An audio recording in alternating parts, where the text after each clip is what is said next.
एक तो धानी के साथ बहुत ज्यादती की गई। आपने लास्ट जो वनडे खेला है उसमें उसको आपने डेब्यू कराया और उसके बाद जो वनडे हुआ उसको आपने ड्रॉप किया। शाहीन आउट हुआ है तो आपकी जो न्यू बॉलिंग है वो तो बिल्कुल ही एक्सपोज हो गई है। धानी को और नसीम शाह को नया बॉल कराया। आप मुतमिन हैं पाकिस्तान की पहले मैच में कारकर्दगी से? ठीक था या कुछ खामी जो आपको नज़र आई? देखिए ये जो टीम्स होती हैं, एसोसिएट की टीम्स जो हैं, इनके खिलाफ बहुत खेलने हैं, क्योंकि मैं जब यूएई का कोच था तो ये सारे एसोसिएट से हम खेलते थे। तो इनका और एक इंटरनेशनल टीम का बहुत ज़्यादा फ़र्क होता है। कभी हुआ, कभी 50 मैच खेलें तो एक अपसेट कभी हो जाता है। ठीक है। और वो भी इसलिए होता है कि जो इंटरनेशनल टीम है वो अंडर परफॉर्म करती है। ठीक है। वो अच्छा नहीं खेलती। तो इसी तरह जैसे उन 300 रन वो कर गए, 16 रन से जीतना, ये कोई अच्छी परफॉर्मेंस नहीं है। और मैं उसकी जीत और हार को एक तरफ करेंगे, एक टीम की शेप देखे ना, तो ये कोई टीम मुझे वो नहीं टीम लग रही कि जो ऑस्ट्रेलिया, न्यूजीलैंड, इंडिया या इंग्लैंड को हरा सकती है। अगर आप बैटिंग देखें तो 3 के बाद चौथे पे रिजवान है, और रिजवान की अगर आप परफॉर्मेंस देखें तो 20 से कम उसकी एवरेज है। जिस तरह का वो प्लेयर है जो टेस्ट में करता है, जो T20 में करता है, तो उसकी तो बहुत ही लो पार परफॉर्मेंसेस है। उसके बाद आपका कौन बैट्समैन है? खुशदिल तो मैं नहीं समझता वनडे का कोई बड़ा बेहतर प्लेयर हो सकता है। वो T20 में भी अगर आप देखें तो PSL देखें या जहाँ भी वो खेलता है वो इफेक्टिव है, जहाँ उसको एक तरह की गेम खेलनी पड़े, कम ओवर्स मिल जाएं, 4-5 ओवर मिलें और वो सिर्फ हिट आउट करे, क्योंकि वो 2 तरह की उसको गेम आती है, या वो डॉट कर देता है या वो छक्का या बाउंड्री मारने जाता है। तो ऐसे प्लेयर्स में वो वनडे क्रिकेट में नहीं कभी भी कामयाब होंगे, क्योंकि वहाँ पे तो आपको rotation of the strike, single doubles की रेशियो बहुत ज़्यादा होती है बाउंड्री से।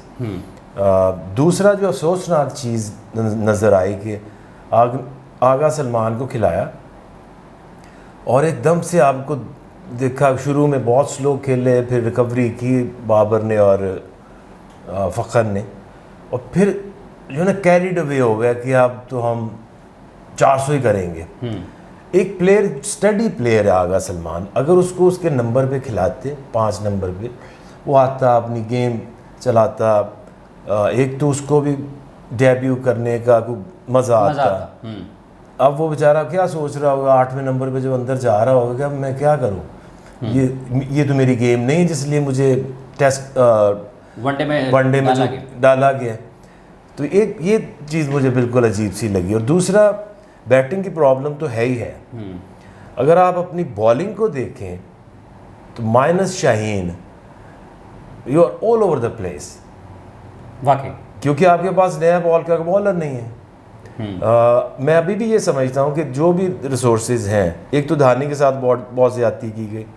आपने लास्ट जो वनडे खेला है उसमें उसको आपने डेब्यू कराया, और उसके बाद जो वनडे हुआ उसको आपने ड्रॉप किया।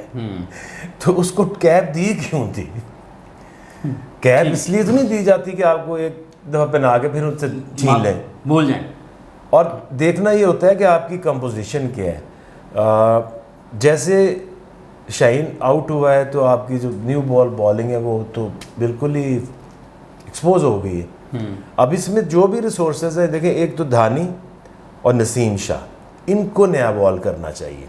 कल भी उन्होंने बॉलर्स जो खिलाए हैं वो बगैर किसी सोच के खिलाए हैं। हारिस रऊफ वो भी मिडल एंड डेथ का बॉलर है, मोहम्मद वसीम भी मिडल एंड डेथ का बॉलर है, तो न्यू बॉलर तो एक ही नसीम शाह था।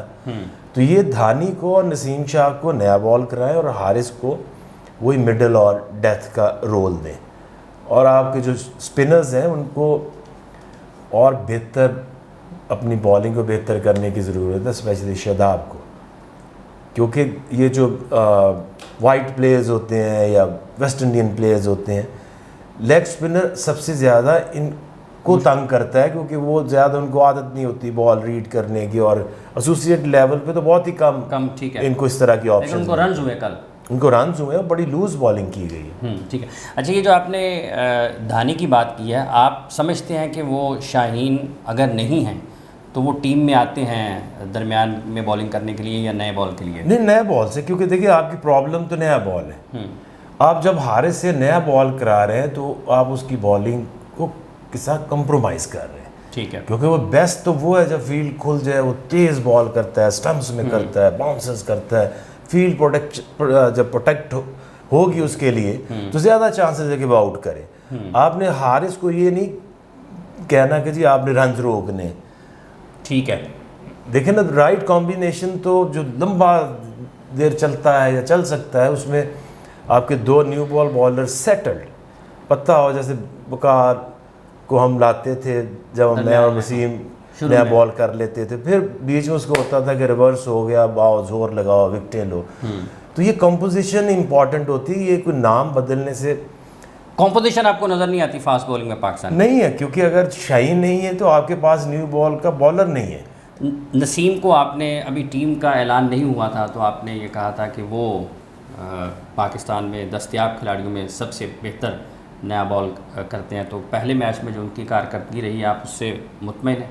हाँ, बेहतर अच्छी किया उसने, लेकिन ये कि अभी तो जब आप खेलेंगे 10, 20, 25, 30 मैचेस तो कम से कम, तो फिर आहिस्ता आहिस्ता और आपको कॉन्फिडेंस आएगा कैसे विकेटें लेनी हो नए बॉल से। लेकिन उसमें पोटेंशियल है, पोटेंशियल। ठीक है। धानी से बेहतर पोटेंशियल है विद अ न्यू बॉल। ठीक है। और मोहम्मद वसीम का इस टीम में जगह फिट नहीं होता, क्योंकि नया बॉल आपके पास करने वाला कोई है नहीं। धानी फिर भी क्योंकि वसीम करता है, थोड़ा एक्स्ट्रा बाउंस उसको मिलता है, तो धानी और Naseem Shah with the new ball और देन हारिस। ठीक है, बहुत शुक्रिया आपका आकिब साहब, आपने अपना वक्त दिया। नाज़रीन किराम, गुफ्तगू सुनी आपने आकिब जावेद साहब की। इनका ये मानना है कि कॉम्पोजिशन बेहतर बनाने की ज़रूरत है, टीम की कोई हालत ऐसी नज़र नहीं आती, या जब आप 11 को देखते हैं कि ये बड़ी टीमों के ख़िलाफ़ या मजबूत टीमों के ख़िलाफ़ कामयाबी हासिल कर सकते हैं।